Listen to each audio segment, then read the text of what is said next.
vous adresse, vous, amis qui m'écoutez, la bienvenue en Jésus, notre Sauveur, qui vous apporte paix et joie. Loin de la peur des soucis de cette terre, disons Hosanna, oui donnons gloire à Dieu. Élevez-vous, porteurs de la cité, qu'ici même éclate votre joie. Oh, oh. Marchons ensemble mes amis, jamais nous n'aurons de soucis. On traverse le monde troublé, aimons-nous sans oublier qu'il faut tous, oui tous, nous donner la main, afin que tous ensemble, lorsque demain Jésus-Christ apparaîtra, nous soyons tous du nombre des élus.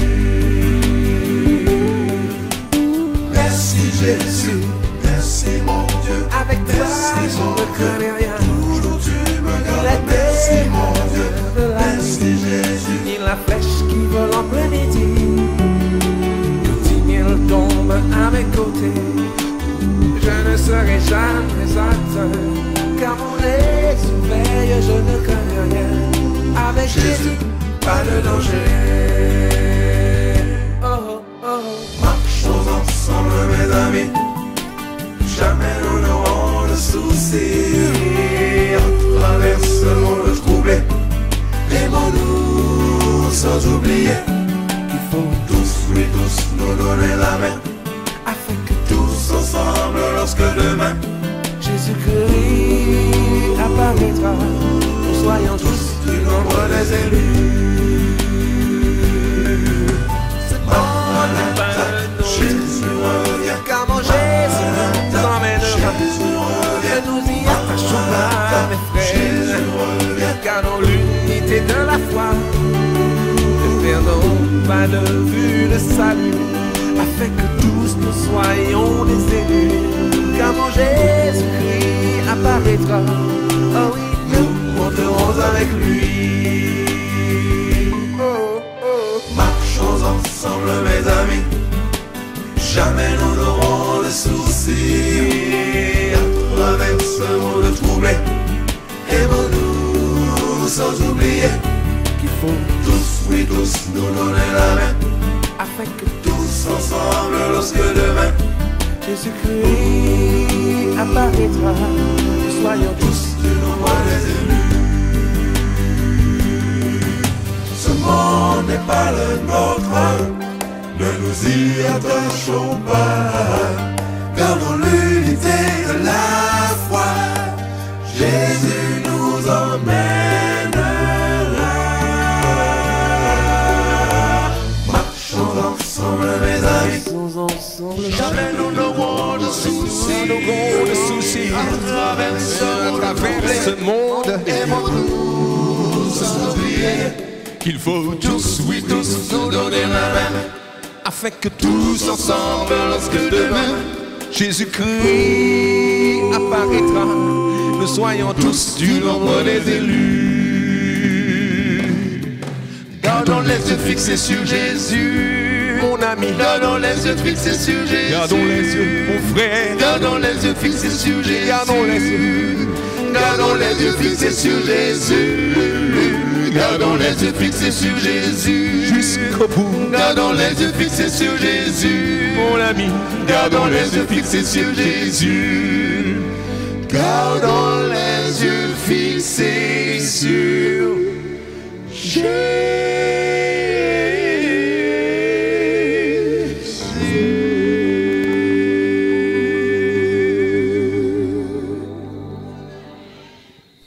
Chers frères et sœurs, chers amis, nous allons vous présenter une vidéo qui expose comment respecter les gestes barrières afin d'accéder à notre lieu de culte pour que nous puissions adorer Dieu en toute sécurité, nous préservant et préservant les autres. Soyez attentifs, suivez.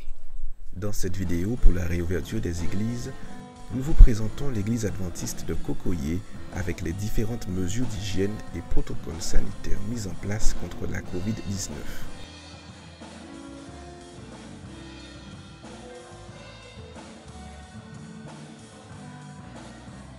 Voici une famille qui arrive à l'église. Chacun porte un masque et respecte les mesures de distanciation. Les diacres accueillent la famille chaleureusement, les invitant à se désinfecter les mains. Un diacre accompagnera toute personne désirant se rendre aux toilettes.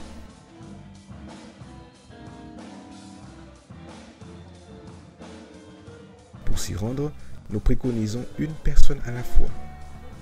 Après chaque passage aux toilettes, une désinfection se fait.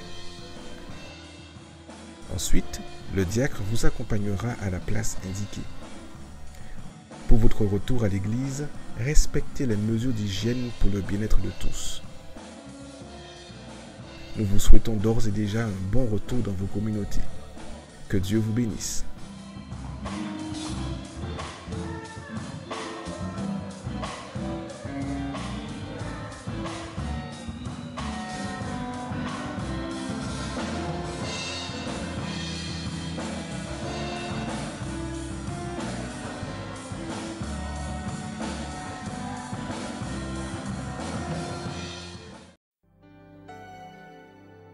Psaume 118.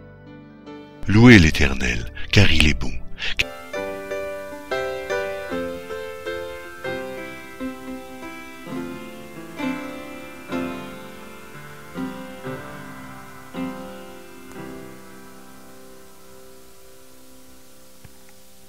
Bonjour chers frères et sœurs, bonjour chers amis qui nous écoutez. Nous sommes contents d'être présents parmi vous en ce matin. Nous espérons que vous avez passé une agréable semaine sous la protection de Dieu. Bonjour Célia. Bonjour Michaela. Nous vous invitons, avant de commencer à chanter, à incliner la tête et nous allons prier. Tendre Père Céleste, nous voudrions te dire merci pour cette semaine que tu nous as permis de passer. Merci pour ta présence parmi nous en ce sabbat matin. Nous voudrions, Seigneur, nous offrir entièrement à toi en ce matin, afin que tu puisses nous remplir de ta présence, Seigneur, remplir de ton Saint-Esprit, et que tu puisses nous permettre de passer un bon sabbat. Ce sont ces grâces que nous te demandons au nom de Jésus et pour ta gloire. Amen. Nous vous invitons maintenant à ouvrir votre hymne et l'orange, afin de chanter avec nous au numéro 271, Miséricorde insondable.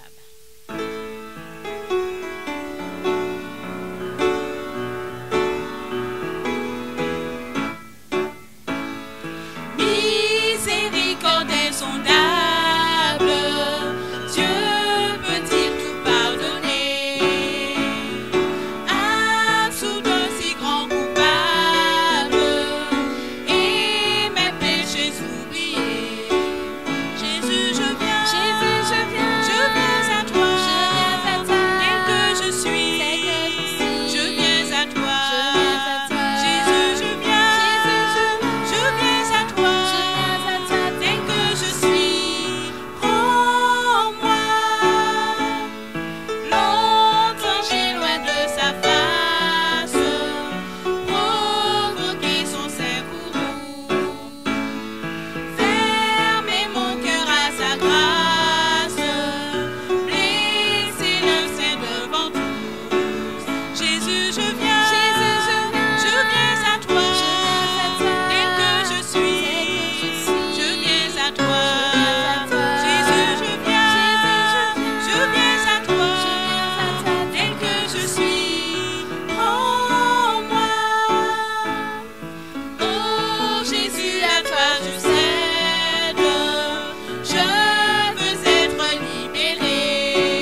Jésus, nous allons maintenant fixer nos regards sur lui. Au numéro 526, quand écrasé, courbant la tête.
Que nous sommes restés les yeux fixés sur Jésus, maintenant sa lumière va briller en nous.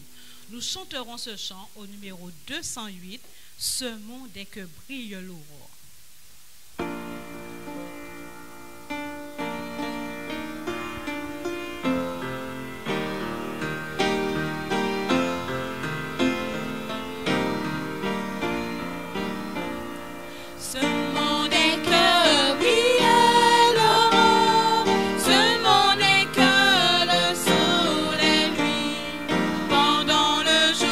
Semons encore, semons avant.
Je vous salue fraternellement en Jésus-Christ. Que la paix de Dieu soit sur chacun de nous. Ensemble, lisons Éphésiens 1, les versets 3 à 8. Éphésiens 1, les versets 3 à 8. Béni soit Dieu, le Père de notre Seigneur Jésus-Christ, qui nous a bénis de toutes sortes de bénédictions spirituelles dans les lieux célestes en Christ. En lui, Dieu nous a élus avant la fondation du monde pour que nous soyons saints et irrépréhensibles devant lui. Nous ayant prédestinés dans son amour à être ses enfants d'adoption par Jésus-Christ, selon le bon plaisir de sa volonté, à la louange de sa gloire, de sa grâce qu'il nous a accordée en son bien-aimé. En lui, nous avons la rédemption par son sang, la rémission des péchés selon la richesse de sa grâce, que Dieu a répandue abondamment sur nous par toute espèce de sagesse et d'intelligence. Amen. Église de Dieu, donnons gloire à Dieu en ce sabbat matin et proclamons son saint nom, son salut, son pardon, sa miséricorde envers nous, au cantique 80, Christ est ressuscité.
Inclinons la tête pour la prière. Notre Père, notre Dieu, tendre Père céleste, Dieu trois fois saint, que toute la puissance, l'honneur et la gloire te reviennent à cet instant. Ô Papa, nous voulons te remercier en ce matin. Merci pour la semaine, merci pour la nuit, merci pour la vie, pour le souffle de vie. Merci pour ton amour, Merci pour ton Fils Jésus. Merci pour ta patience, ta fidélité et ton amour incommensurable. Merci Seigneur pour toutes les grâces que tu nous accordes. Merci Papa. À cet instant, que tu puisses nous laver et nous purifier de toute iniquité devant ta face, Papa, et que tu puisses entendre cette prière, qu'elle puisse monter à ton trône de grâce comme un doux parfum. Ô mon Dieu, à cet instant, que tu puisses nous remplir pleinement de ton Esprit Saint et que tu puisses ouvrir nos cœurs, ouvrir notre intelligence, notre esprit, Seigneur, et que tu puisses nous pénétrer pleinement afin que nous puissions comprendre, mais surtout mettre en pratique tout ce que nous verrons ce matin, Seigneur. Que tu puisses nous aider à refléter ton amour, à être des lumières pour toi partout où nous passons, Seigneur, et que nous ne puissions jamais oublier qui nous sommes. Que tu puisses diriger ce moment et visiter toutes les écoles du sabbat dans le monde entier, Seigneur. Sois avec chacun de tes enfants. Bénis-nous, reste avec nous et dirige ce programme pour ta gloire. Je t'ai prié, Seigneur, non que je sois digne, mais dans le doux nom de ton Fils Jésus et pour ta gloire. Amen. En ce sabbat matin, je vous souhaite une cordiale et chaleureuse bienvenue.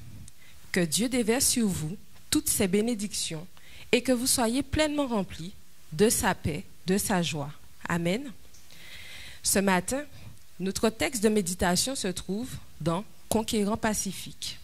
Nous allons nous arrêter sur la transformation de Jean. La servante du Seigneur, Ellen White, nous relate la vie de l'apôtre Jean. Jean est un exemple de véritable sanctification. Durant ces années d'étroite relation avec le Christ, Jean recevait de lui des avertissements et des mises en garde qu'il savait toujours accepter. À mesure que le caractère du Sauveur se dévoilait à ses regards, Jean avait conscience de ses lacunes et il en était humilié. Ne voilà-t-il pas que jour après jour, le cœur de Jean était attiré vers le Christ, jusqu'à ce qu'il en vînt à s'oublier lui-même dans son amour pour son Maître. Waouh! N'est-ce pas merveilleux? Nous aspirons tous à cela, n'est-ce pas? La puissance et la tendresse, la majesté et l'humilité, la grandeur d'âme et la patience qu'il observait dans la vie quotidienne du Fils de Dieu remplissaient Jean d'admiration. Jean abandonna son tempérament irritable et ambitieux au pouvoir transformateur du Christ. N'oublions pas qu'avec son frère, ils étaient surnommés les fils du tonnerre. Et à votre avis, que s'est-il passé? Eh bien oui, l'amour divin opéra en lui une véritable métamorphose. Dites-moi, voulez-vous être métamorphosé en ce matin? Alors, je vous invite à écouter. Je vous donne le secret de cette transformation. Alors, cette transformation, semblable à celle que l'on peut voir dans la vie de Jean, résulte toujours d'une communion étroite avec le Christ. Il peut y avoir des défauts accusés dans le caractère, mais lorsqu'on devient un vrai disciple du Sauveur, la grâce divine régénère l'individu et le sanctifie. Je reprends. Il peut y avoir des défauts accusés dans le caractère, mais lorsqu'on devient un vrai disciple du Sauveur, la grâce divine régénère l'individu et le sanctifie. Autrement dit, chers frères, chères sœurs, nous pouvons avoir des défauts, mais le secret de la métamorphose, je vous assure, est notre Seigneur qui a le pouvoir de nous transformer pour sa gloire. Amen. La grâce divine nous régénère donc et nous sanctifie. Alors ne perdons pas courage, frères et sœurs, persévérons.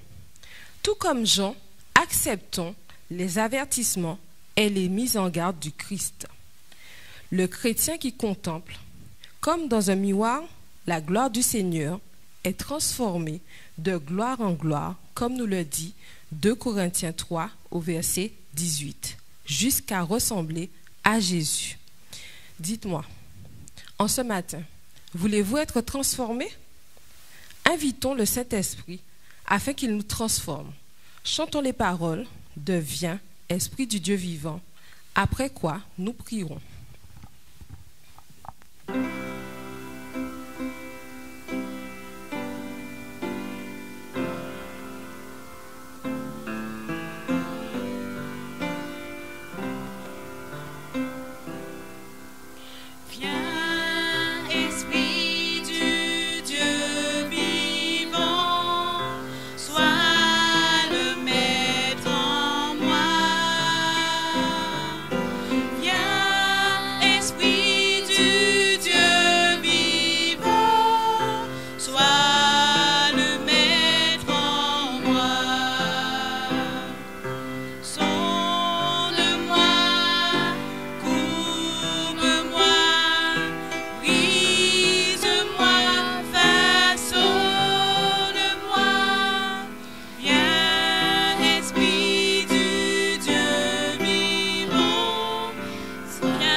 Prions, inclinons la tête.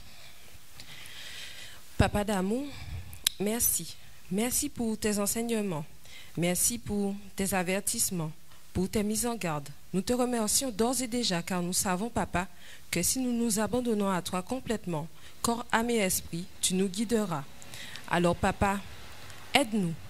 Aide-nous afin de nous soumettre à toi, afin d'être métamorphosés tout comme Jean. Lave nos cœurs, purifie-nous, Seigneur mon Dieu, mais surtout, ouvre-le, Seigneur, et que nous puissions le laisser auprès de toi, afin, Seigneur mon Dieu, de garder toutes tes paroles dans notre cœur et de ne pas pécher contre toi. Mais surtout, Seigneur mon Dieu, de pouvoir te contempler et de pouvoir te ressembler, comme le dit 2 Corinthiens. Que tu nous fasses grâce, Papa d'amour, et que nous puissions vraiment te contempler chaque jour, Seigneur, malgré les épreuves, les difficultés, mais que nous puissions rester accrochés à toi, accrochés à tes promesses, Papa d'amour. Fais-nous grâce, bénis-nous et dirige ce sabbat et que nous puissions non pas faire ce que nous voulons, mais ce que toi tu veux. Reste avec nous et bénis-nous, que tes 16 anges nous accompagnent tout au long de ce sabbat et que nous gardons toujours les yeux fixés sur toi. Je t'ai prié, Seigneur mon Dieu, non que je sois digne, mais dans le puissant nom de ton Fils Jésus et pour ta gloire. Amen. Bon sabbat à tous.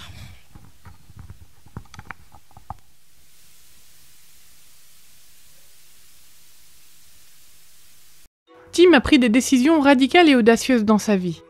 Il a quitté son travail, déménagé dans un pays étranger avec sa famille et investi ses économies pour créer un ministère. Laissant derrière eux leur vie en Australie, Tim et sa famille ont acheté un terrain à Siem Reap au Cambodge afin d'y établir un lieu d'espérance et de mieux-être pour la communauté. Ils ont ouvert une école pour les enfants des familles pauvres. Ils ont aussi organisé des programmes pour aider les familles à obtenir un revenu. De plus, Tim a construit de petites maisons sur leur propriété pour servir d'abri aux jeunes, filles ou garçons, qui n'ont aucun endroit où se poser ou qui n'ont pas de famille. La prière a pris une part vitale dans les activités de Tim. Après plusieurs années passées au Cambodge, il a prié pour trouver une façon nouvelle et unique d'amener les gens à Dieu. Après des mois d'intenses prières, Dieu a répondu aux requêtes de Tim et l'a aidé à établir une ferme à papillons qui puisse être mise à disposition de la communauté et des touristes. Le paradis des papillons a pour but d'aider les visiteurs locaux ou du monde entier à faire l'expérience de la beauté de sa conception dans la nature et par là même à reconnaître le besoin qu'il y ait un concepteur à un créateur. Nous désirons qu'ils sachent que ce créateur est Dieu, le Dieu du premier chapitre de la Genèse, et qu'il a créé toutes choses. La beauté de la nature est une façon unique d'attirer les visiteurs et d'introduire le sujet de la création. Le paradis des papillons permet aux personnes d'approfondir leur connaissance de la création merveilleuse de Dieu. Comme ça, quand ils viennent, nous cherchons à les amener à Dieu. Nous avons un cinéma ici. Quand ils entrent dans la salle, à air conditionné, ils échappent à la chaleur du dehors et on leur présente le thème de la conception de la nature et de Dieu en tant que concepteur et créateur. Nous avons un restaurant végétarien et nous espérons qu'il soit une façon d'aider les gens à prendre conscience que leur créateur a un plan particulier pour la nourriture et l'être humain afin qu'ils se maintiennent en bonne santé. Et puis, nous avons un lieu éducatif où les gens peuvent s'informer sur le cycle de la vie des papillons. Ils réalisent alors combien ce cycle est complexe et que, de nouveau, il a fallu un concepteur, un créateur pour s'y impliquer. Le dernier arrêt se fait dans le magasin de souvenirs. Ici, les clients peuvent acheter de quoi se souvenir de leur expérience unique près de la nature. Les sommes récoltées aident à faire tourner la ferme. Il y a aussi de la littérature gratuite. La mission du Paradis aux papillons ne touche pas seulement les gens de l'extérieur, mais aussi ceux de l'intérieur, chaque membre de l'équipe. Il ou elle peut y trouver une connaissance plus profonde de la Bible et un but, se mettre au service des autres. L'équipe du Paradis des papillons est composée de jeunes gens qui viennent de notre orphelinat. Ils sont inscrits dans notre école. Ainsi, ces jeunes ont entendu parler de Jésus et nous leur offrons un environnement où ils peuvent continuer à grandir en lui, garder le sabbat et partager leur amour pour Dieu avec d'autres personnes. En vivant cette expérience, leur salut est fortifié et renouvelé chaque jour. Et beaucoup d'entre eux donnent leur vie à Jésus. Sreya vient d'une famille pauvre. Tim l'a inscrite à l'école. Dans cette institution, elle a appris à connaître la Bible et a pu s'approcher de Jésus. Puis, elle l'a accepté dans son cœur et a été baptisée. J'ai appris tant de choses ici. J'ai une éducation. J'ai appris à cuisiner. J'ai appris à me mélanger aux gens et comment leur parler de Dieu. Je peux donner des études bibliques et maintenant, j'ai un travail. Et j'ai une famille. Je remercie Dieu pour cet endroit. Nous vous le demandons, priez pour Tim et la ferme aux papillons. Ce ministère autosuffisant a une influence positive dans la ville de Siem Reap. Priez aussi pour que davantage de jeunes aient la chance d'obtenir une bonne éducation et qu'ils sachent trouver quel est le but de leur vie.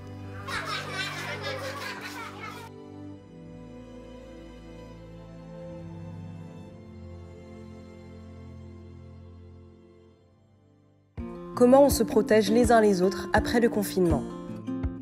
On n'oublie pas le plus important, le Covid est toujours là et il est dangereux. Heureusement, on peut limiter sa transmission en respectant les bons gestes. Ainsi, on se protège soi, on protège ses proches et tous les autres. C'est quoi les gestes simples pour se protéger les uns les autres? On le sait, le plus important c'est de se laver les mains très régulièrement, avec de l'eau et du savon pendant 30 secondes à chaque fois. On peut aussi utiliser de la solution hydroalcoolique. Quand on croise des gens, on reste à au moins 1 mètre de distance, dans les magasins, dans la rue, au travail. Et dans les transports, on évite autant que possible les heures de pointe. Même si on ne s'est pas vu depuis longtemps, on se salue sans se serrer la main, ni se serrer dans les bras. On tousse et on éternue dans son coude ou dans un mouchoir. Pour se moucher, on utilise un mouchoir à usage unique, puis on le jette. Et on évite de se toucher le visage, surtout le nez et la bouche. En plus de ces mesures essentielles, on utilise un masque grand public, si on ne peut pas rester à une distance d'1 mètre les uns des autres, dans certains lieux publics où il est obligatoire, comme les commerces et les transports. Si on s'y met tous ensemble, bloquer la transmission du virus, c'est possible. Tous les soignants comptent sur nous. Pour plus de conseils sur la vie quotidienne après le confinement, gouvernement.fr/info-coronavirus. Ceci est un message du ministère chargé de la Santé et de Santé publique France.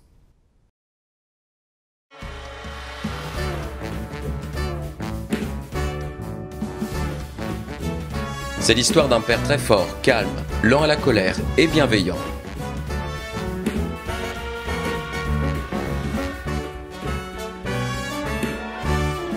Ce papa a 2 fils qu'il chérit de tout son cœur d'un même amour et qu'il protège de tout danger.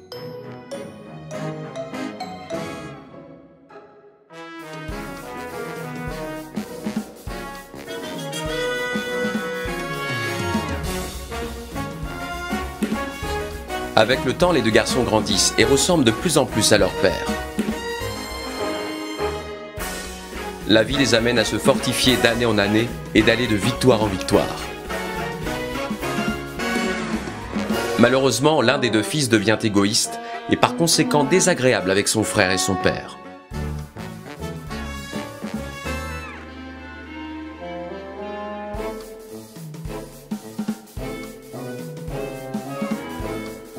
Il décide de prendre la part de l'héritage qui doit lui revenir. Il prend tout.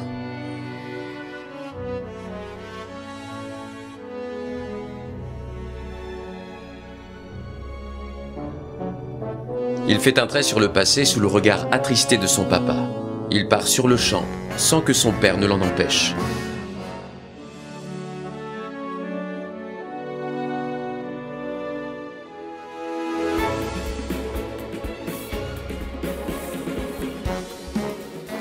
Arrivant en ville, il vend ses biens et obtient ainsi beaucoup d'argent.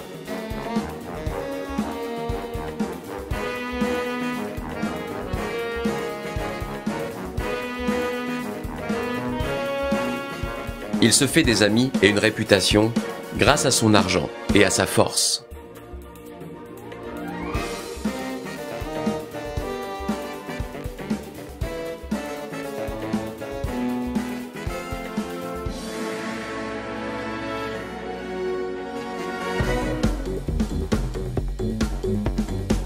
Il goûte à tous les plaisirs avec excès. À la fête, à la boisson, au jeu,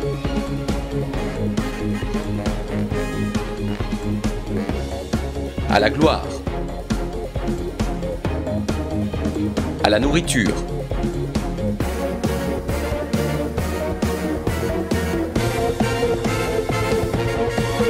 et aux histoires d'amour sans lendemain. Mais avec le temps, il perd de sa force. Il prend des kilos.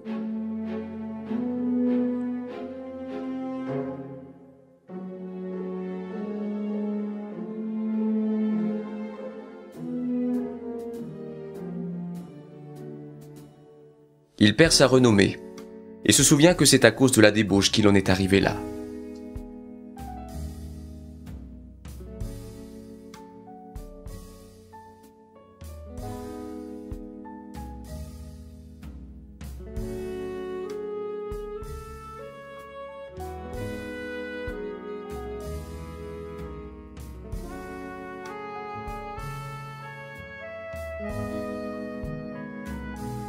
Maintenant, il est triste, sans argent. Il cherche et trouve un travail.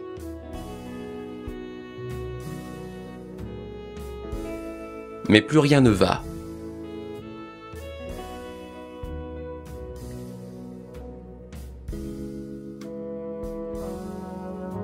Même une bouteille d'eau semble impossible à ouvrir.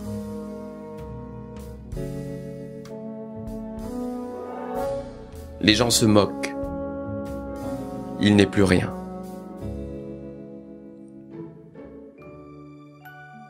Si, il est quelqu'un. Il se souvient qu'il est le fils de son père et que son papa attend certainement son retour.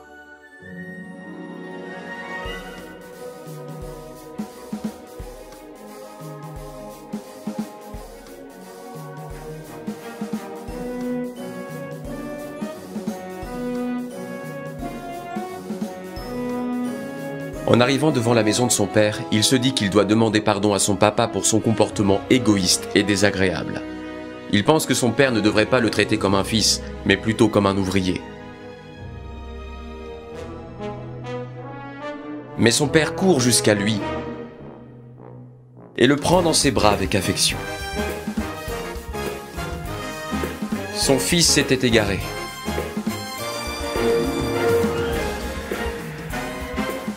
Maintenant, il est revenu à la maison.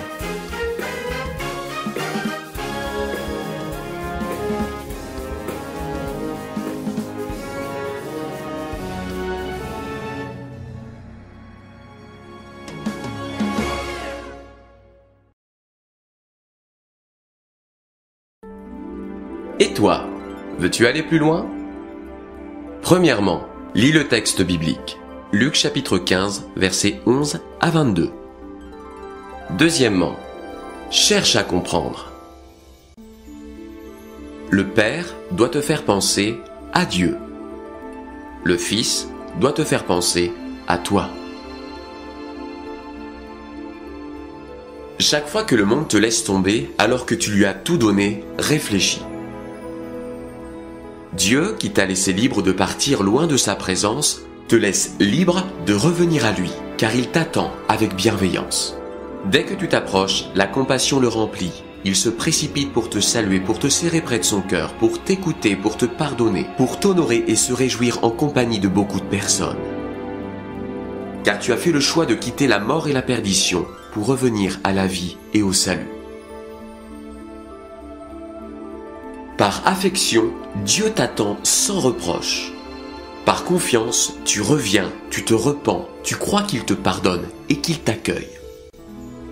Qui que tu sois, quoi que tu fasses, où que tu sois, Dieu t'attend. Troisièmement, prie Dieu. Voici un exemple de prière pour t'encourager à t'adresser au Seigneur. Père Céleste, je me suis égaré, j'ai péché, je suis loin de toi et je suis perdu. Mais je crois que ta bienveillance est grande et que tu attends mon retour avec hâte. Je me repens, j'abandonne la mauvaise voie et je crois que par la foi en Jésus tu m'accueilles, tu me pardonnes, tu te réjouis et tu me bénis. Amen.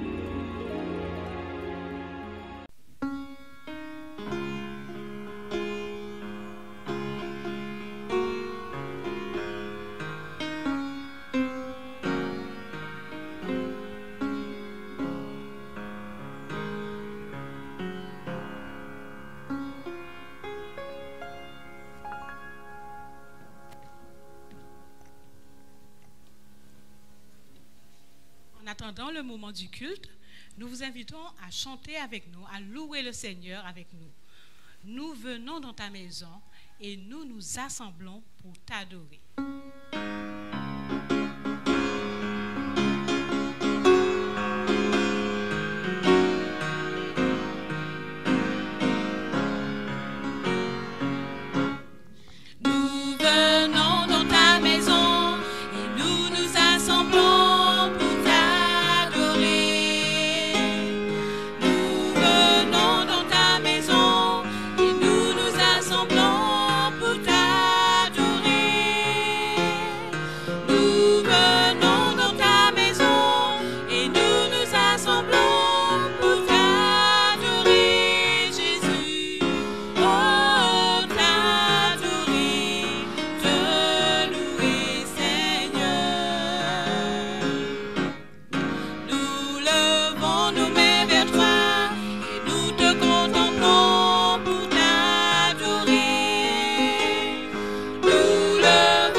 Notre Sauveur est dans les cieux et bientôt nous allons le rejoindre, n'est-ce pas?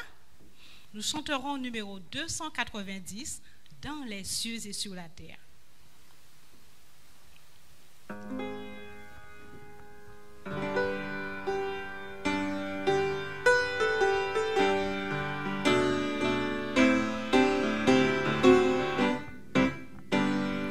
Dans les cieux et sur la terre, il n'est aucun nom plus doux.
nous voudrions aussi que les enfants participent avec nous, puissent pouvoir chanter à la gloire de Dieu.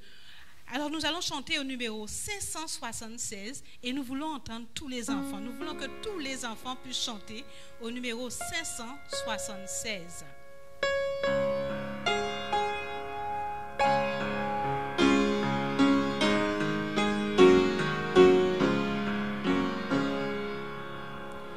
Pour chanter les louanges du Seigneur Tout-Puissant, j'unis au cœur des anges la voix de jeune enfant. Pourrais-je encore me taire, négligeant mon Sauveur, quand tout sur cette terre célèbre son auteur? Allez les enfants! La gentille alouette, le rossignol et moi, le pinson, la fauvette font résonner leur voix. À la saison nouvelle, j'aime le chant joyeux. La nature est si belle, je veux chanter comme eux. Si j'entends sur ma route l'appel du tentateur, mon faible cœur redoute son pouvoir séducteur.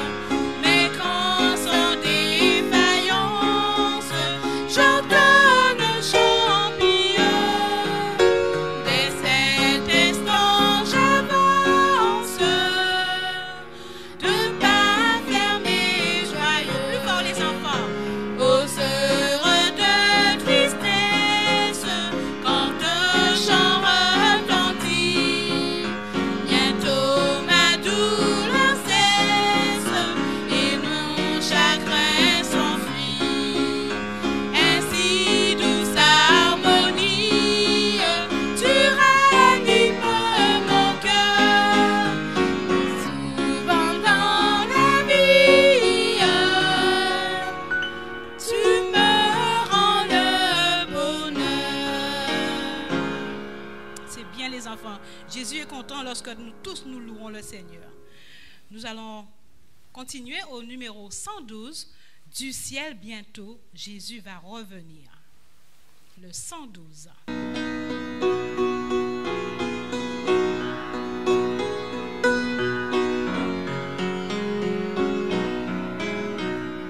Du ciel bientôt Jésus va revenir. Si c'était aujourd'hui, tous radieux nous le verrons venir. Si c'était aujourd'hui, alors tous les saints à sa vue, ses enfants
Bonjour, bien-aimés chers frères et sœurs.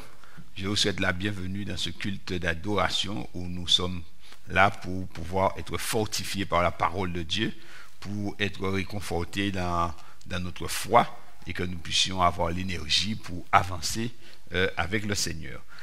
Sans plus tarder, nous allons donc lire le texte de base pour le message et ensuite nous allons faire la prière pastorale. Donc notre texte de base se trouve dans Luc chapitre 23 et le verset 31. Jésus dit ceci: car si l'on fait ces choses au bois vert, qu'arrivera-t-il au bois sec? Car si l'on fait ces choses au bois vert, qu'arrivera-t-il au bois sec? Amen. Je vous invite donc dans vos maisons, là où vous êtes, à vous agenouiller avec moi et nous allons donc prier ensemble.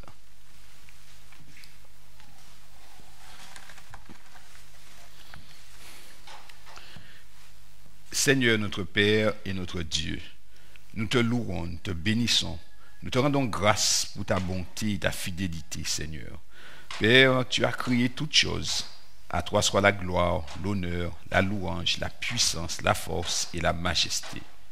Notre Dieu et notre Père, nous t'adorons, nous te bénissons en ce jour de sabbat. Et nous te prions à cet instant, Père éternel, de nous laver, de nous purifier de tous nos péchés devant ta face. Éternel, notre Dieu et notre Père, nous implorons ta miséricorde en faveur de nos frères et sœurs qui sont malades, ceux qui sont dans les hôpitaux, dans les cliniques, dans les maisons. Nous prions aussi pour ceux qui se sentent découragés, Seigneur, afin que tu puisses galvaniser leur foi. Nous te demandons, Seigneur éternel, mon Dieu, de bénir tous ceux qui font l'effort de soigner les malades avec le Covid. Mais nous prions, Seigneur, que tu bénisses l'Église dans le monde entier.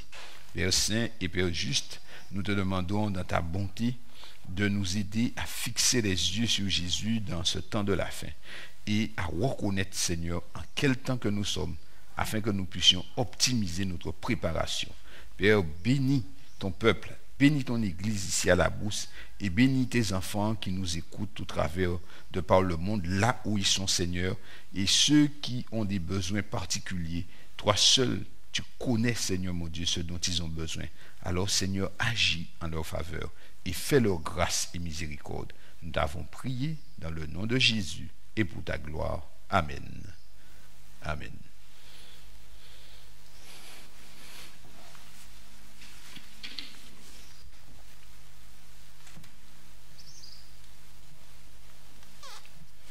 Notre sujet de ce matin s'intitule « Il y a toujours de l'espoir ».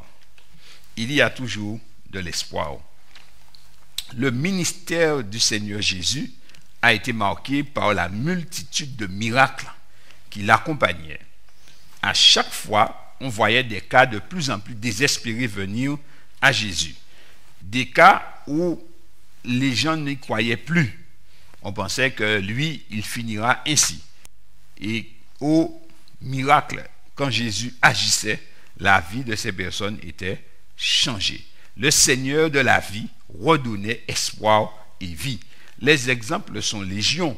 On les connaît et on pourrait reprendre par exemple l'histoire des paralytiques, l'histoire des lépreux, les morts que Jésus a ressuscités, Lazare, le fils de la veuve de Naïn, la fille de Jaïrus. Donc, il y a de multiples situations où les gens pensaient que c'était terminé, l'affaire était pliée, il n'y avait plus rien à faire. Eh bien, aujourd'hui, de même, Jésus est toujours le même et il fait encore les mêmes choses au travers du monde. On entend de jour en jour des actions de Dieu dans la vie de personnes, qu'elles soient adventistes ou pas, que Dieu agit dans la vie et Dieu ramène l'espoir dans la vie des gens. Dans le livre de Luc chapitre 23 et le verset 31 que nous avons lu, le Seigneur se désigne comme un bois vert. Il dit, car si l'on fait ces choses au bois vert, qu'arrivera-t-il au bois sec? Lui, il se désigne comme étant un bois vert. Et il nous désigne, nous, les hommes, comme étant un bois sec. Tout le monde sait que le bois vert contient de la sève qui le nourrit, qui lui apporte la vie et qui lui permet de faire pousser les feuilles, de porter des fleurs, de faire des fruits. Mais dans le cas du Seigneur Jésus, eh bien, la réalité va encore plus loin. Alors, qu'est-ce que je veux dire ici? Puisque il se désigne comme étant le bois vert. Écoutez ce que Jésus dit lui-même, de lui-même. Jean chapitre 14 et le verset 6. Jean chapitre 14, verset 6. Jésus lui dit, je suis le chemin, la vérité, et ce qui nous intéresse, il dit, et la vie. Jésus est en train d'affirmer que la vie, c'est lui. Cette déclaration est très importante. Cela signifie que la vie, au lieu d'être quelque chose, une notion, un état, c'est soit on est vivant, soit on est mort. Quand on est vivant, on a conscience qu'on est. Mais quand on est mort, on a conscience de rien du tout. Mais pour Jésus, la vie n'est pas simplement un état. La vie, c'est quelqu'un et c'est lui. Puisqu'il dit, je suis le chemin, la vérité et la vie. Alors, là, Jésus le dit. Et rappelez-vous une déclaration de Jésus. Jésus disait, je donne ma vie. J'ai le pouvoir de donner ma vie et j'ai le pouvoir de la reprendre. Il dit, personne ne peut m'ôter la vie. Mais ceci est une logique évidente. Comment quelqu'un pourrait enlever la vie à la vie? Ça n'a pas de sens. Donc, effectivement, dans sa déclaration, Jésus est tout à fait en phase avec ce qu'il a dit. Et l'apôtre Jean, qui a suivi Jésus de très près, dans 1 Jean chapitre 1, et le verset 1 à 3, dit la même chose. Il arrive à la même conclusion. 1 Jean chapitre 1, et les versets 1 à 3. Voici ce qu'il dit. Il dit, ce qui était dès le commencement. Remarquez ce qu'il dit, ce qui était dès le commencement. Il ne dit pas à quel moment. Il ne précise pas un temps. Il dit simplement dès le commencement. Là, on est dans l'éternité. Et quel est le début de l'éternité? Personne ne sait. Mais Jean dit ce qui était dès le commencement, ce que nous avons entendu, ce que nous avons vu de nos yeux, ce que nous avons contemplé et que nos mains ont touché concernant la parole de vie. Car la vie a été manifestée et nous l'avons vue et nous lui rendons témoignage. Remarquez ce qu'il dit. Il dit la vie a été manifestée. Donc, et il continue et il dit, et nous lui rendons témoignage et nous vous annonçons la vie éternelle qui était auprès du Père et qui nous a été manifestée. La vie éternelle a été manifestée. Ah bon, continuons, verset 3. Il dit, ce que nous avons vu et entendu, nous vous l'annonçons à vous aussi, afin que vous aussi, vous soyez en communion avec nous. Or, notre communion est avec le Père et avec son Fils, Jésus-Christ. Donc, l'apôtre dit que la vie a été manifestée. Et ils ont contemplé la vie. Ils ont touché la vie. Ils ont demeuré avec la vie. La vie, ce n'est pas seulement un état. La vie, c'est quelqu'un. La vie, c'est un être vivant qui est bien plus grand que nous, qui dépasse notre compréhension, mais qui est bien réel et qui est venu ici-bas justement pour nous apporter la vie. Et c'est pourquoi quand Jésus parlait, Jésus a dit, si l'on fait ces choses au bois vert, donc il est lui-même le bois vert, il est lui-même sa propre sève. Vous savez que il y a d'autres moyens de produire l'électricité que de la manière dont on le fait. Il y a un savant aux États-Unis qui avait inventé une machine qui lui permettait, et ça fonctionnait, mais finalement, il est mort bizarrement, comme ça arrive souvent aux gens qui gênent. Donc, il pouvait alimenter avec un générateur qui s'auto-alimentait toute sa maison et tout le quartier. Et ça fonctionnait. Mais comme ça allait tuer le business, donc vous connaissez la suite, il fallait arrêter tout cela. Mais Jésus, eh bien, c'est comme ce générateur. Il est sa propre sève. C'est lui qui produit la sève. Il est la sève. Et c'est pourquoi il dit, lui, il est le bois vert. C'est lui qui fait fleurir les feuilles. C'est lui qui fait fleurir, qui emmène les fleurs. C'est lui qui donne les fruits. Donc, quand Jésus dit, il est le bois vert, chers amis, eh bien, c'est qu'il entend par là que si ce qui lui arrive, lui qui est la vie, à combien de votre raison ceux qui n'ont pas la vie en eux, qu'est-ce qui va leur arriver? Qu'est-ce qui va leur arriver? Le bois sec, c'est un bois sans sève. Donc, c'est un bois qui est sans vie. Il est là, mais il ne peut faire ni feuilles, ni fruits. La seule chose qu'on peut faire avec, c'est du feu.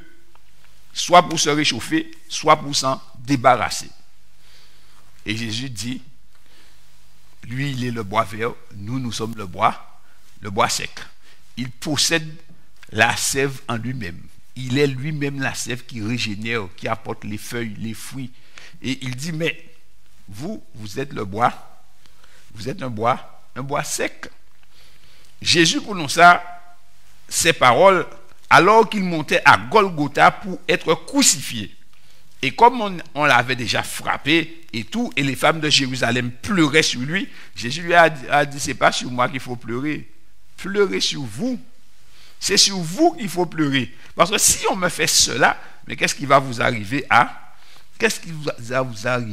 vous? Donc, Jésus annonce que le châtiment de Jérusalem sera bien pire que le sien. Et que donc, en comparaison à ce qui lui est fait, ce qui va leur arriver, eh bien, c'est encore rien. Ce qui va leur arriver sera encore bien pire. Donc lui, il porte sa croix. Mais puisqu'il est le chemin, la vérité et la vie, et qu'il sait qu'il sortira du tombeau, mais eux, ils doivent prévoir à leur vie éternelle. L'apôtre Pierre dit qu'il va y avoir un jugement sur le peuple de Dieu. 1 Pierre chapitre 4, versets 17 à 19. Jésus dit ça alors qu'on vient de le juger coupable. Et il dit, c'est pas sur lui qu'il faut pleurer, mais c'est bien sur nous-mêmes. 1 Pierre 4, versets 17 à 19. Voici ce qu'il dit. Il dit, car c'est le moment où le jugement va commencer par la maison de Dieu. Or, si c'est par nous qu'il commence, quelle sera la fin de ceux qui n'obéissent pas à l'évangile de Dieu? Et si le juste se sauve avec peine, que deviendront l'impie et le pécheur? Ainsi que ceux qui souffrent selon la volonté de Dieu remettent leurs âmes au fidèle Créateur en faisant ce qui est bien. Ainsi, il est dit, le jugement commence par la maison de Dieu. Et si le jugement commence par la maison de Dieu, eh bien, quelle sera la fin de ceux qui n'obéissent pas à l'évangile de Dieu? Et remarquez, chers amis, il est dit, le juste se sauve avec peine.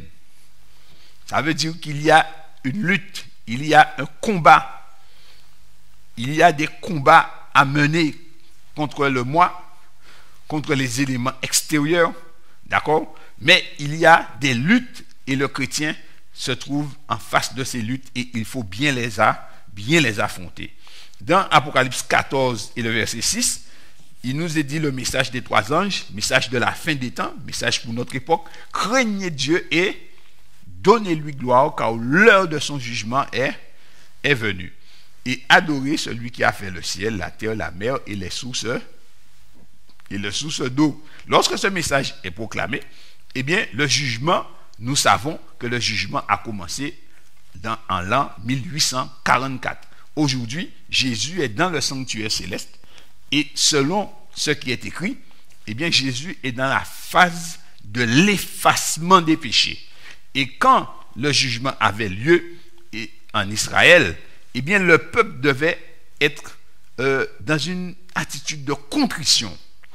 Le peuple devait être dans une attitude d'humiliation devant Dieu, afin que, tandis que le grand prêtre était à l'intérieur, qu'il puisse recevoir une réponse favorable, un accueil favorable de la part de Dieu. Donc Jésus, notre souverain sacrificateur, plaide notre cause à chacun. Mais pendant que Jésus plaide notre cause, eh bien sur la terre, nous avons une œuvre à faire, une œuvre en deux phases. Nous devons, par la grâce de Dieu, nous-mêmes nous humilier, nous-mêmes nous purifier, abandonner nos mauvais traits de caractère, abandonner avec l'aide de Dieu tout ce qui entrave l'action de l'Esprit Saint au-dedans de nous, et en même temps, nous devons annoncer au monde que l'heure de son jugement est venue et que Babylone est tombée. Message des 3 anges. Donc, le jugement se déroule tandis que nous parlons.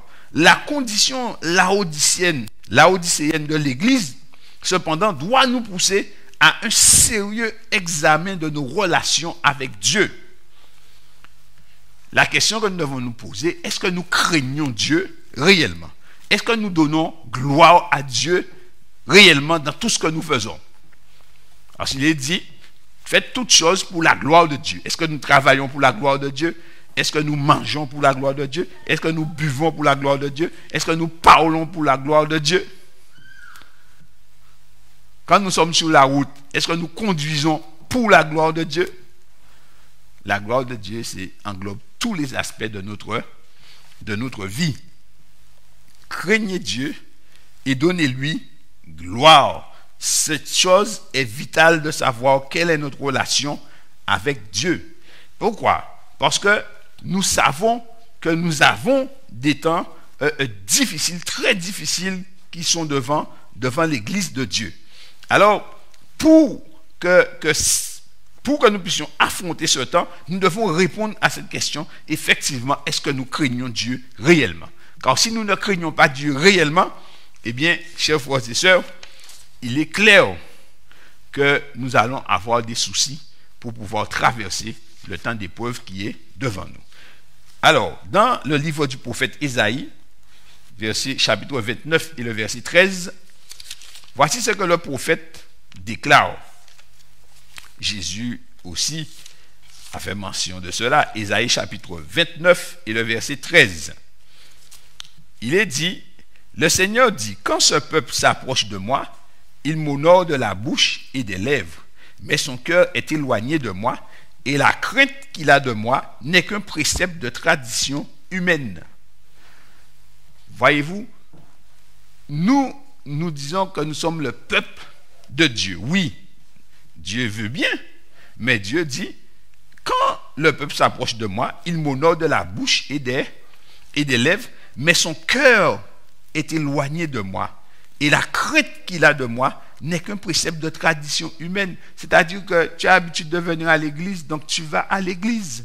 Tu as l'habitude de faire ta leçon de l'école du sabbat, tu fais ta leçon de l'école du sabbat. Tu as l'habitude de chanter ton cantique, tu chantes ton cantique. Tout cela est bon, mais le problème qu'il y a là-dedans, c'est que la parole de Dieu ne descend pas dans le cœur. La parole de Dieu ne transforme pas les sentiments. La parole de Dieu ne transforme pas le caractère. Alors, oui, on dit qu'on craint Dieu parce qu'on connaît les paroles de Dieu. Mais mes chers frères et sœurs, il y a une différence entre connaître la parole de Dieu et craindre Dieu.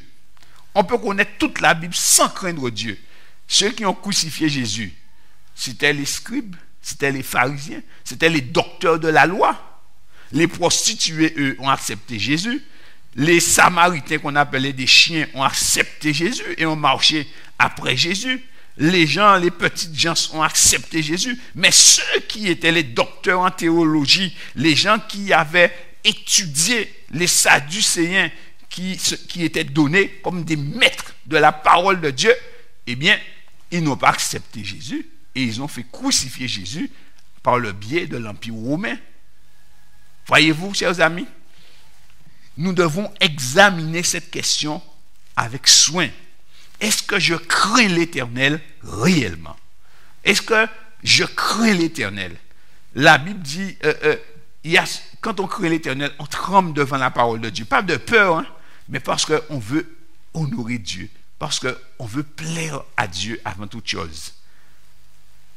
est-ce que la parole de Dieu est descendue au fond de notre cœur et que lorsque nous venons devant Dieu, lorsque nous nous approchons de Dieu, eh bien que nos lèvres parlent de ce qu'il y a dans notre cœur et non que nos lèvres disent des choses que notre cœur ne connaît pas. Alors Dieu dit et c'est ce qui est reproché à la Odyssée, et c'est pourquoi Jésus est présenté comme frappant à la porte des membres de la Odyssée pour pouvoir entrer dans l'église, pour rentrer dans les cœurs, parce que c'est là le souci. Dieu veut rentrer dans les cœurs. Dieu est dans la bouche, oui, mais dans le cœur. Est-ce que Christ est dans le cœur?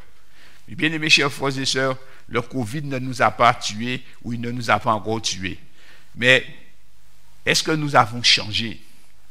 Est-ce que nous sentons le travail de l'Esprit de Dieu en nous? Est-ce que nous sommes vraiment connectés à Dieu? Le jugement de Dieu se déroule et il y aura un jugement des vivants. Le jugement des vivants, eh bien, selon ce que dit la sœur White, eh bien, ce sera la marque de la bête qui va faire le tri parmi les vivants.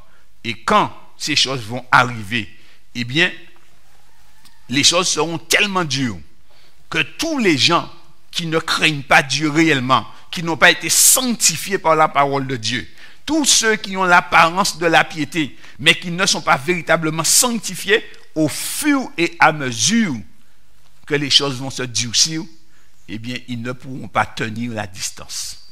Et on verra des frères et sœurs dans l'église depuis 20 ans, 30 ans, quitter le navire pour rejoindre le monde. On verra des pasteurs, on verra des docteurs, on verra des anciens d'église, hommes versés dans la parole de Dieu, quitter le navire pour aller rejoindre le camp des ennemis de Dieu. Pourquoi? Parce que ils n'ont pas la crainte de Dieu véritablement. La parole de Dieu n'est pas descendue dans leurs entrailles et n'a pas fait le travail de sanctification. Alors c'est pourquoi Jésus dit, c'est pas sur le bois vert qu'il faut pleurer, c'est sur vous. Donc nous devons examiner cette parole. Craignez Dieu. Nous devons sonder nos cœurs. Parce que la plus grave erreur pour une personne, c'est de ne pas connaître quel est l'état réel de sa relation avec Dieu. Notre bouche peut dire que nous sommes amis de Dieu, que nous aimons le Seigneur. Mais est-ce que le témoignage du Seigneur, le Seigneur dit que lui, il m'aime? Est-ce que dans le témoignage du Seigneur, le Seigneur nous appelle amis? Est-ce que le Seigneur nous appelle hommes bien-aimés comme Daniel? C'est ça. Tout le monde peut se dire ami de Dieu, mais c'est une autre chose que Dieu déclare que tu es mon ami. C'est là. Donc il dit craignons Dieu et donnez-lui gloire. Oui, chers amis, il dit le peuple s'approche, mais le cœur est loin. Si tel est le cas, chers amis, nous serons emportés par le monde, car nous n'aurons pas la force de résister aux terribles épreuves qui sont devant nous. Alors, si nous n'avons pas cette crainte de Dieu, la réalité, c'est que nous sommes secs. Le phénomène de dessèchement du bois est un phénomène progressif et lent. Aucun bois ne sèche d'un coup. Il faut du temps pour que le bois puisse sécher. Qu'est-ce qui produit le phénomène de dessèchement du bois? Dans Jean chapitre 15, verset 1er, Jésus fait une déclaration qui est toujours en rapport à ce que lui, il avait dit. Il a dit, je suis le bois vert, d'accord? Mais dans Jean 15, il donne encore une image. Jean chapitre 15, verset 1er. Jésus dit, je suis le cep. Le cep, c'est le pied de vigne. Donc, il dit, je suis le cep. Mais c'est le cep. Un cep, c'est un pied de vigne. Il porte des branches. Il dit, et mon Père est le vigneron. Donc, Jésus, c'est l'arbre. Le Père, c'est lui qui s'occupe de l'arbre. Il dit, tout sarment qui est en moi et qui ne porte pas de fruit, il le retranche. Et tout sarment qui porte du fruit, il l'émonde, afin qu'il porte encore plus de fruits. Donc, le premier problème ici, c'est que le sarment qui est en Jésus et qui ne porte pas de fruits, c'est qu'il y a un problème. Alors, il dit, le Père retranche ce sarment. C'est que le sarment ne reçoit plus la sève. Le sarment est là. On est dans l'église. Mais le courant vivifiant de l'esprit ne travaille pas au-dedans de nous. Nous ne faisons pas de progrès dans la vie spirituelle. Nous reculons, nous régressons. Nous devenons plus mondains que chrétiens. Bible en main, eh bien le Seigneur dit, le Père, il va retrancher. Maintenant, au verset 6, regardez, Jésus dit, si quelqu'un ne demeure pas en moi, il est jeté dehors comme le sarment, et il sèche, puis on ramasse les sarments, on les jette au feu, et il brûle. Donc, le phénomène de dessèchement du bois, eh bien, du sarment se produit parce que le sarment se détache du cep. En réalité, on ne le voit pas, mais il y a une rupture du canal d'alimentation. Parce que la sève sort du sarment et il passe dans toutes les branches, produisant la floraison, les feuilles et après les fruits. Mais lorsque le canal est obstrué et que la sève ne passe plus, eh bien, au fur et à mesure, le canal se bouche. Et au fur et à mesure, donc, la sève ne circule plus dans l'arbre. Alors, ce cep a été gangréné. Il ne peut plus recevoir la sève vivifiante. Alors, le vigneron passe et il coupe pour permettre aux autres branches, aux autres ceps qui, eux, reçoivent la sève, d'être plus vigoureux. Ainsi, il dit, si quelqu'un ne demeure pas en moi, il est jeté dehors comme le sarment et il sèche. Ainsi, la dégradation spirituelle ne se fait pas d'un coup, mais il se fait au fur et à mesure. On retourne à son premier état, au fur et à mesure. On est chrétien, mais on a les mêmes mauvaises manières qu'on avait avant d'avoir accepté Jésus. Et ça revient au fur et à mesure. Et on le justifie, parce qu'on va toujours trouver une justification au fur et à mesure. Donc, c'est une dégradation. Il était connecté au cep, donc il vivait, il se déconnecte au fur et à mesure. Mais quel est l'élément de déconnexion? Alors, il y a un élément extérieur. Qu'est-ce qui fait qu'il se détache de Jésus? Dans le livre d'Apocalypse 14, alors, Apocalypse 12 plutôt, et le verset 17, Apocalypse 12, verset 17, puisque nous savons que nous sommes dans un conflit cosmique. Il est dit, et le dragon fut irrité contre la femme et s'en alla faire la guerre au reste de sa postérité, à ceux qui gardent les commandements de Dieu et qui ont le témoignage de Jésus. Donc, le dragon, qui est le dragon? Eh bien, nous savons que le dragon, c'est le serpent ancien, verset 9, et fut précipité le grand dragon, le serpent ancien appelé le diable et Satan, celui qui séduit toute la terre. Il fut précipité sur la terre et ses anges furent précipités avec lui. Donc, le dragon met la pression sur les disciples de Jésus. Et c'est pourquoi, eh bien, il joue dans ton argent, il joue dans ta famille, il joue dans ta voiture, il joue dans ta maison, il joue dans ton travail, il joue sur tout. Il joue aussi dans l'église, chers frères et sœurs, parce qu'il vient à l'église. Et alors, qu'est-ce qu'il fait? Puisque le diable, et c'est ce que Paul dit, vous n'avez pas à lutter contre la chair et le sang. Donc, le malin est après les enfants de Dieu. Et donc, il les combat de manière à les décourager. Pour les décourager, mais il a aussi une autre tactique. Il va leur faire aimer le monde, aimer cette vie. Et remarquez ce qu'il est dit dans Jacques 4 et le verset 4. Jacques chapitre 4, verset 4. Et ça, ce sont les éléments qui font que on se déconnecte au fur et à mesure de Jésus-Christ. Jacques chapitre 4, verset 4. Jacques dit, adultères que vous êtes, ne savez-vous pas que l'amour du monde est inimitié contre Dieu? Celui donc qui veut être ami du monde se rend ennemi de Dieu. Ainsi, Jacques dit que c'est un adultère puisque comme on s'est uni à Christ par le baptême, et maintenant, on va reprendre les maximes du monde. On va reprendre le fonctionnement du monde. On rentre dans l'esprit de ce monde. Oh, Jésus dit, le prince de ce monde vient et il n'a rien en moi. Mais on veut ressembler au monde. C'est pourquoi on voit les frères et sœurs, bien-aimés chers frères et sœurs, si je vous choque, excusez-moi, mais de plus en plus, on voit des adventistes avec des bijoux, on voit des adventistes maquillés, et tout le monde trouve des excuses. De plus en plus, on trouve même ceux qui mangent des bêtes impures et qui trouvent des excuses, mais ils sont adventistes du 7e jour. Attention, attention, il dit, vous êtes en adultère puisque vous avez accepté Jésus et maintenant vous vivez selon le monde. Et il dit celui qui veut être ami du monde se rend ennemi de Dieu. Donc le canal par lequel la vie de Christ coule en nous, le Saint-Esprit, eh bien il s'obstrue parce que nous devenons mondains.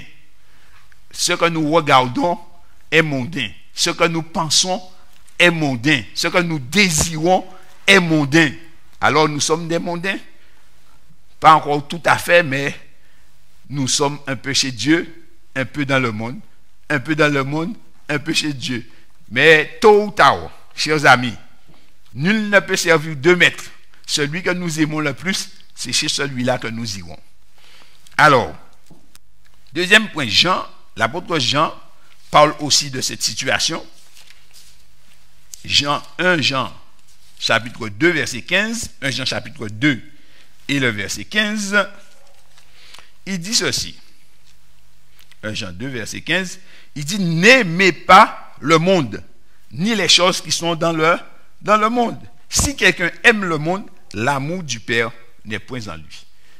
Si quelqu'un aime le monde, l'amour du Père n'est pas en lui. L'amour du Père ne se développe pas dans ceux qui vivent selon le monde.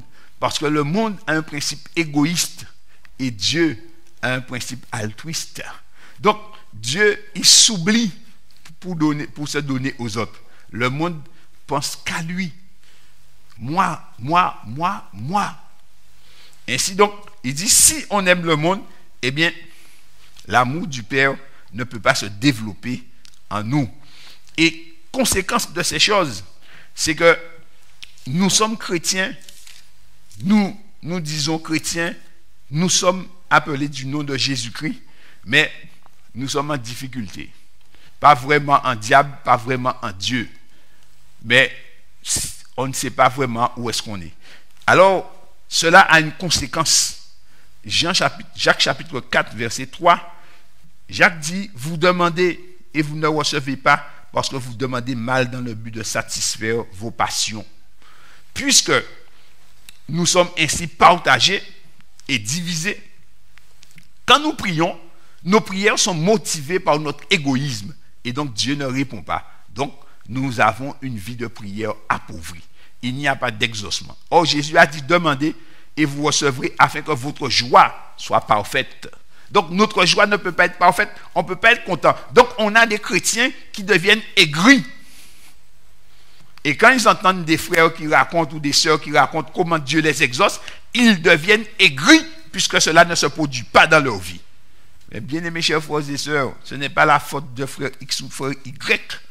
Cela signifie simplement que Dieu te fait entendre ce qu'il fait chez X, chez Y, pour que tu puisses arranger tes affaires, pour qu'il puisse le faire chez toi aussi, parce qu'il veut le faire chez toi. Alors, ainsi, chers amis, avec ce tableau, nous devons nous préparer, chers frères et sœurs, nous devons nous examiner, nous devons être honnêtes et sincères avec nous. Si la vie nous a battus, si nous sommes tombés dans le ruisseau, si véritablement nous nous sentons loin de Dieu, parce que ça peut arriver, on peut être loin de Dieu, dans la maison de Dieu et être loin de Dieu. C'est le cas de la drachme qui était perdue dans la maison. C'est le cas aussi du fils prodigue qui est parti loin et de la brebis perdue. Si nous sommes dans tous ces cas-là, eh bien, j'ai une bonne nouvelle pour vous. Puisque Christ est dans le sanctuaire céleste, toujours, il plaide encore en notre faveur. Christ veut encore nous apporter de l'espoir, chers frères et sœurs, ce matin. Et voilà, même dans un état de bois sec, Dieu peut encore faire quelque chose avec nous. Dans le livre de Nombre, chapitre 17, Nombre, chapitre 17, un épisode de la vie des enfants d'Israël dans le désert. Alors, Dieu voulant montrer qu'il avait choisi Aaron pour son service, donne cet ordre à Moïse. Verset 2, l'Éternel parla à Moïse et dit, parle aux enfants d'Israël et prends d'eux une verge selon les maisons de leur père, soit 12 verges de la part de tous leurs princes, selon les maisons de leur père. Voilà, Dieu demande de prendre des verges. La verge, c'est un bâton, mais c'est un bois sec. Et ça leur servait d'appui. Nous savons ce que c'est qu'une verge, ça leur servait d'appui. C'est un peuple de bergers. Un bois sec. C'est un bois sec. Verset 3, il dit, tu écriras le nom de chacun sur sa verge. Donc, chacun de nous, nous portons un nom. Sur chacun de nous est inscrit un nom. Chacun de nous, nous avons un casier judiciaire au ciel. La sécurité sociale nous connaît, mais Dieu aussi, il a ses livres. Et nous sommes inscrits dans les livres de Dieu. Donc, chacun de nous, eh bien, nous sommes connus de Dieu. Dieu nous connaît, Dieu sait que nous sommes là. Alors, il dit, et tu écriras le nom d'Aaron sur la verge de Lévi. Ainsi, chers frères et sœurs, chacun a sa propre verge, chacun pour son propre compte. Dieu connaît chacun est connu distinctement de Dieu, comme s'il était seul au monde. Il dit, car il y aura une verge pour chaque chef de maison de leur père. Et qu'est-ce qu'il dit, chers frères et sœurs? Et c'est là que c'est extraordinaire dans cette affaire. Il dit, tu les déposeras dans la tente d'assignation devant le témoignage. Le témoignage, c'est l'arche. Et c'est là que se trouvent les commandements de Dieu. Il dit, où je me rencontre avec vous. Donc, il faut rentrer en la présence de Dieu. Il faut emmener tous les bois secs en présence de Dieu. Il dit, l'homme que je choisirai. Jésus a dit, nul ne peut venir au Père que par moi. Il dit, et personne ne peut venir si le Père ne l'a pas attiré. Il dit, l'homme que je choisirai sera celui dont la verge fleurira. Bien-aimés chers frères et sœurs, Dieu dit qu'il va faire fleurir un bâton qui est sec. Et c'est là que je voudrais venir avec vous. Nous sommes tous des bois secs. Oui, notre état peut être le plus lamentable possible. Nous pouvons être vraiment dans la déchéance et même au sein de l'Église, nous pouvons baigner dans l'iniquité la plus profonde. Mais Dieu dit de l'emmener le bois sec devant le témoignage, dans la tente d'assignation. Nous devons venir le bois sec que nous sommes. Nous devons venir, chers amis, par la foi. Maintenant, Jésus est dans le sanctuaire céleste en train de plaider pour nous. Et maintenant, nous devons nous approcher en sa présence. Nous devons donc reconnaître la loi de Dieu. Nous devons reconnaître l'autorité de Dieu et rentrer en la présence de Dieu. Et lorsque nous arrivons dans la présence de Dieu, eh bien Dieu dit, eh bien, celui dont la verge, je ferai fleurir la verge. Dieu va faire fleurir la verge. Le bois sec, il va porter des fleurs. Donc, cela signifie que tu es dans un processus normalement qui doit t'emmener dans le feu. Mais il dit, quand tu vas t'approcher du Dieu vivant qui plaide pour toi, alors tu vas fleurir. Ce matin, Dieu nous dit qu'il y a encore de l'espoir. Il y a de l'espoir. Quelle que soit notre condition ce matin, Dieu peut nous faire fleurir, chers frères et sœurs. Dieu peut nous faire fleurir. Et Dieu peut nous faire fleurir au-delà de nos espérances. Parce que Dieu a dit, il va faire fleurir cette verge.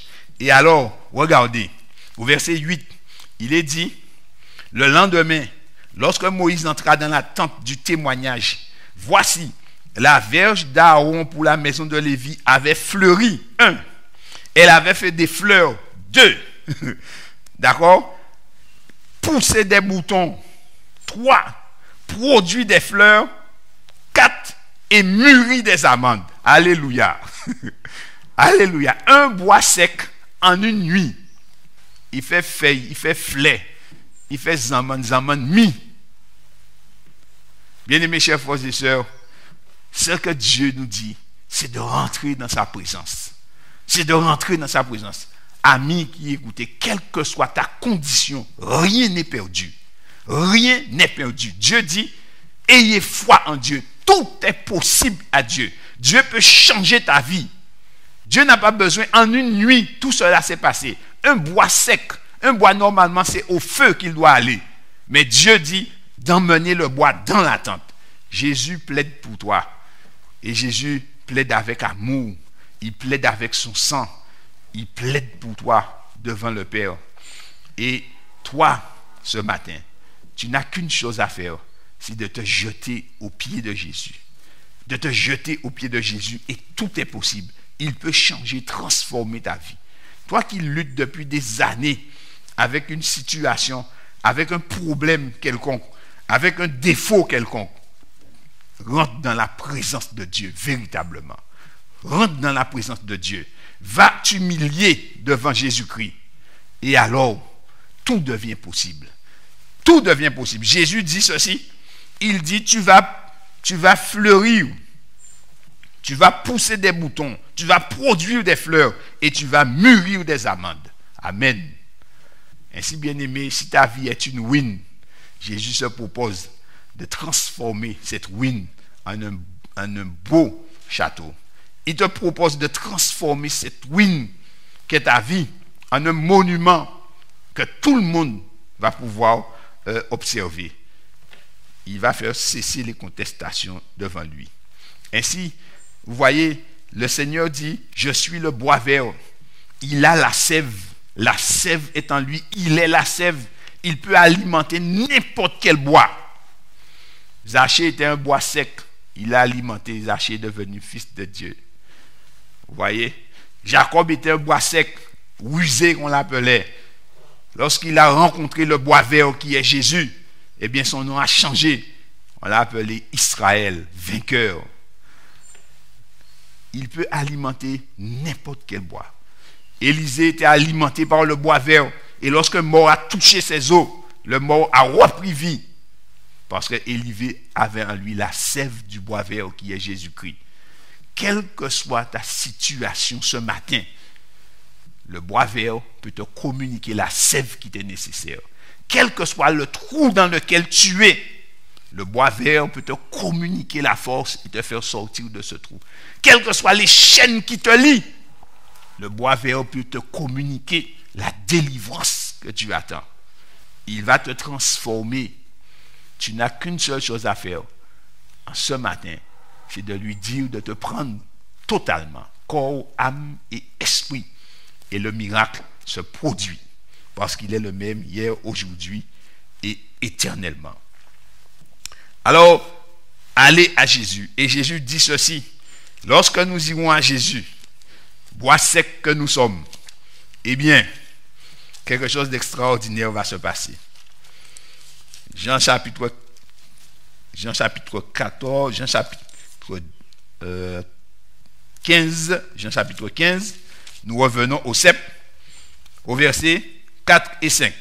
Jésus dit, demeurez en moi et je demeurerai en vous, comme le sarment ne peut de lui-même porter du fruit s'il ne demeure attaché au cep, ainsi vous ne le pouvez non plus si vous ne demeurez en moi.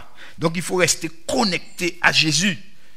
Il dit, je suis le cep, vous êtes les sarments. Celui qui demeure en moi et en qui je demeure porte beaucoup de fruits, car sans moi, vous ne pouvez rien faire. Ni feuilles, ni boutons, ni fleurs, ni fruits. Et qu'est-ce que Jésus ajoute? Maintenant que nous sommes connectés réellement à Jésus-Christ et que nous recevons la sève de Christ, verset 7, il dit, si vous demeurez en moi et que mes paroles demeurent en vous, parce que c'est par la parole que Jésus va nous changer, il dit, demandez ce que vous voudrez et cela vous sera accordé. La vie de prière va devenir une vie florissante, une vie où Dieu exauce, où Dieu prend plaisir à donner. Certaines fois, vous n'aurez même pas encore demandé que Dieu va exaucer. Quand vous aurez parlé, Dieu va donner. La vie de prière va être transformée Parce que ce n'est plus l'égoïsme qui motive la prière. Ce n'est plus l'amour du monde, l'envie de posséder, l'envie de vivre selon le monde, mais l'envie de plaire à Dieu. Et il dit, tout ce que vous demanderez, il dit, demandez ce que vous voudrez, et cela vous sera accordé. Cela sera accordé parce que tout ce que nous allons demander sera selon l'esprit et selon la parole de Christ. Et il dit, donc ceci, au verset 9, il dit, comme le Père m'a aimé, je vous ai aussi aimé. Demeurez dans mon amour. Si vous gardez mes commandements, vous demeurerez dans mon amour, de même que j'ai gardé les commandements de mon Père et que je demeure dans son amour. Et l'amour de Dieu consiste à garder les commandements de Dieu. Bien-aimés chers frères et sœurs, ce que Christ va faire passer en nous comme la sève, c'est l'amour de Dieu. L'amour agapé de Dieu. L'amour qui s'oublie, qui se sacrifie. L'amour qui est prêt à se donner. C'est ça qu'il va mettre en nous. Et c'est ce qui transforme notre vie. Et dans Apocalypse 14 et le verset 12, il est dit, c'est ici la persévérance des saints qui gardent les commandements de Dieu et qui ont la foi de Jésus. Dans le conflit qu'il y aura à la fin des temps, lorsque les événements d'Apocalypse 13 vont s'accomplir, eh bien, ceux qui vont rester debout, c'est ceux qui ont une crainte sincère de Dieu. Ceux qui vont rester debout, c'est ceux dont les commandements de Dieu auront été inscrits dans leur cœur, dans leur âme, dans leur esprit. Eux et les commandements ne font plus qu'un. Donc, on ne peut pas les séparer des commandements de Dieu. Donc, quelle que soit la hauteur de l'épreuve, eh bien, comme cela a été inscrit en eux par le Saint-Esprit de Dieu, eh bien, ils ne peuvent pas apostasier. Ils vont préférer la mort plutôt que de renier ce qu'ils sont eux-mêmes. Parce que eux-mêmes, chers amis, ils seront devenus des représentants vivants de Jésus-Christ. Lorsqu'on les regardera, ils ressembleront aux anges de Dieu. Bien-aimés chers frères et sœurs, ceux qui vont rester debout, eh bien, c'est ceux en qui Christ vit par la foi. Il y a de l'espoir, chers frères et sœurs. Christ est notre espoir, notre unique espoir. Christ nous dit simplement de venir. Et tout ce que nous sommes, il nous fera fleurir. Il nous fera porter des boutons. Il nous fera porter du fruit. Et notre fruit va mûrir. Et nous pourrons alors glorifier le nom de Dieu aux yeux de tous. Et beaucoup d'autres viendront adorer Christ à cause de ce qu'il a fait pour nous. Donc, mettons notre espoir en Dieu. Et persévérons avec Christ jusqu'à ce qu'il revienne. Bien-aimés chers frères et sœurs, nous sommes à la fin de ce culte et nous allons donc prier. Et je vais prier, tandis que je vais prier, ouvrez votre cœur à Jésus et dites-lui, Seigneur, moi le bois sec, je viens à toi afin que tu me fasses fleurir. Nous allons donc prier ensemble.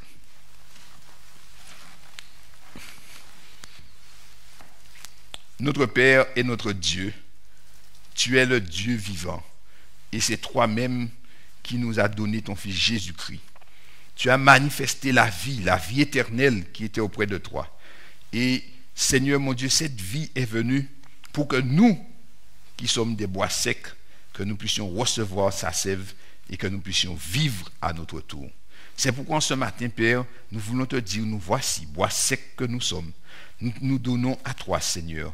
Et tandis que tu es dans le sanctuaire céleste, dans ce jour de sabbat, Papa, bénis tes enfants. Papa, régénère-nous, vivifie-nous, rends-nous à nouveau vivants, rends-nous verts, éternel. Fais-nous porter des feuilles, fais-nous porter des fleurs, fais-nous porter du fruit et fais que notre fruit vienne à maturité. Et fais que, Seigneur, par cela, que ton esprit inscrive en nous ta loi et que nous puissions marcher devant toi selon ta parole et selon ta vérité. Bien-aimé Père, il y a ceux qui sont au fond du trou et là, pour eux, ils pensent qu'il n'y a plus d'espoir. Étends ta main bienveillante et quelqu'un qui te prie à cet instant, Père, fais-le sortir du trou là où il est. Il y a, Seigneur mon Dieu, certainement quelqu'un, Seigneur mon Dieu, qui se sent totalement enchaîné. Seigneur mon Dieu, il se dit, rien ne fonctionne dans sa vie.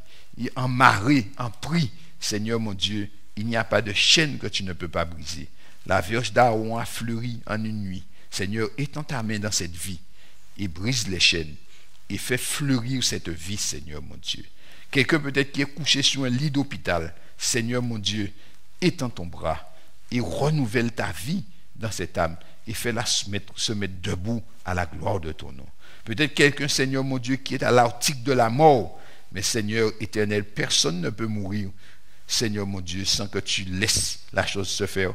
Alors Seigneur, nous te prions, si telle est ta volonté, alors redonne-lui la vie, Seigneur. Quand tu as fait fleurir un bâton qui était déjà mort, tu lui as redonné la vie en une seule nuit.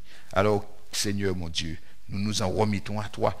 Bénis, Seigneur mon Dieu, tous ceux qui à cet instant t'implorent et fais grâce et miséricorde à chacun selon les besoins, Seigneur mon Dieu, qui sont exprimés devant toi à cet instant.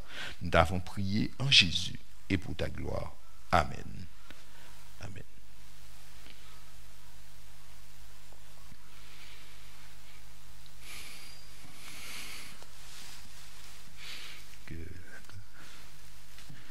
Bien-aimés chers frères et sœurs, bon sabbat, que Dieu vous bénisse chacun et croyez qu'il y a toujours de l'espoir et souvenez-vous que le bois d'Aaron a fleuri, alors vous aussi, Dieu peut vous faire fleurir. Que Dieu bénisse chacun.